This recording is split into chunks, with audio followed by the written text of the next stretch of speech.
দেশ জুড়ে আবারও তীব্র হচ্ছে গ্যাস সংকট। গ্যাস সরবরাহ বন্ধ করে দেওয়ায় অচল হয়ে পড়েছে শত শত শিল্প কলকারখানা। এর প্রভাবে লাখ লাখ শ্রমিক কর্মচারী কার্যত এখন কর্মহীন। চরম বিপাকে পড়েছেন শিল্প মালিকরাও। রপ্তানিমুখী শিল্প প্রতিষ্ঠানগুলোয় বায়ারদের অর্ডার বাতিল হওয়ার উপক্রম।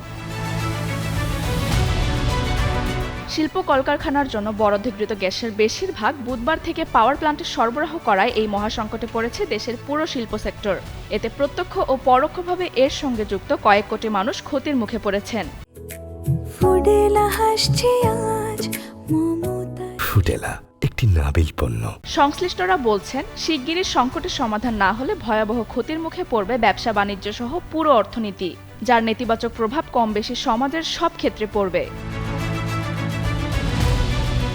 জ্বালানি মন্ত্রণালয়ের একজন দায়িত্বশীল কর্মকর্তা বলেন, বিগত সরকারগুলোর ভুল সিদ্ধান্তের খেসারত দিতে হচ্ছে পুরো জাতিকে। তবে এর সংকট সমাধানের জন্য প্রধানমন্ত্রী রাত দিন কাজ করছেন। জাতীয় স্বার্থকে প্রাধান্য দিয়ে কিভাবে কত দ্রুত এই সমস্যার টেকসই সমাধান করা যায় সেজন্য সংশ্লিষ্ট সবাইকে নির্দেশনা দিয়েছেন।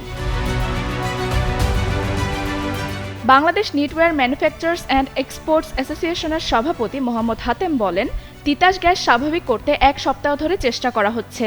মন্ত্রী বলেছেন, 10 তারিখের পর গ্যাস স্বাভাবিক হবে। এখন গ্যাস একদমই নেই। এ নিয়ে রোববার মন্ত্রীর সঙ্গে বসার চেষ্টা করেছেন।